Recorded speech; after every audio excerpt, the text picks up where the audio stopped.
Hello বন্ধুরা, আমি চলে এসেছি আজকে একটা নতুন ভিডিও নিয়ে।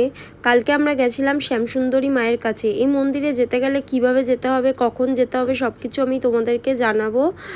আমরা যেহেতু কালকে শনিবার গিয়েছিলাম, তাই জন্য এত ভিড়। প্রত্যেক শনিবার এখানে প্রচুর ভিড় হয়। আর এই মন্দিরে মায়ের ভোগ হলো চাল আর কলা। চাল কলাটা আপনারা ওখানেই পেয়ে যাবেন। মন্দিরের আশেপাশে অনেক দোকান আছে, সেখানেই পাওয়া যাবে। আর এই ছোট ঘরে চাল কলাটা দিয়ে মায়ের কাছে ঢুকতে হবে, ভিতরে নিয়ে যাওয়া যাবে না। ধূপকাঠি মোমবাতিও ভিতরে নিষিদ্ধ। মায়ের পুজোর টাইম হলো সকাল 8টা থেকে দুপুর 1টা, বিকেল 4টে থেকে সন্ধ্যা 8টা। এটা প্রতিদিন এই মন্দির এই টাইমেই খোলা থাকে।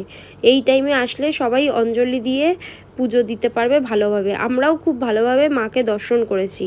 আর এই মন্দিরে আসতে হলে কিভাবে আসবে সেটাও তোমাদেরকে জানাবো। শ্যামবাজার মেট্রো স্টেশনে নেমে ওখান থেকে পাঁচমাথার মোড় এসে ওখান থেকে বাস ধরতে হবে মানিকতলার বাসে এসে হোমিওপ্যাথিক হসপিটাল আছে, সেখানে নেমে তার একদম পাশেই। তো আমরা খুব ভালোভাবে পুজো দিয়েছি। তারপর আমরা চলে গিয়েছিলাম বাবুলালস মোমোতে। বাবুলালের ফেমাস মোমো নর্থ কলকাতার, তো সেটাই খেতে চলে এসেছিলাম। একটা ভেজ মোমো নিয়েছিলাম আমার বরের জন্য, সে ভেজিটেরিয়ান সেই কারণে। আর বোন নিয়েছিল ভেটকি মোমো, আর আমি নিয়েছিলাম চিকেন মোমো। আমরা এগুলো খেয়েছি।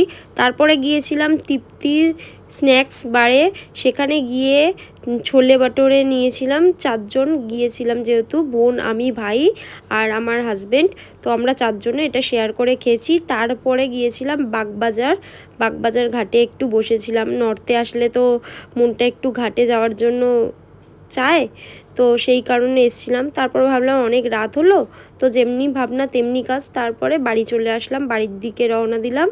তো 4টে টিকিট কেটে এই মেট্রো চলে এসছে। পরের ভিডিওতে আবার দেখা হবে বন্ধুরা, বাই বাই।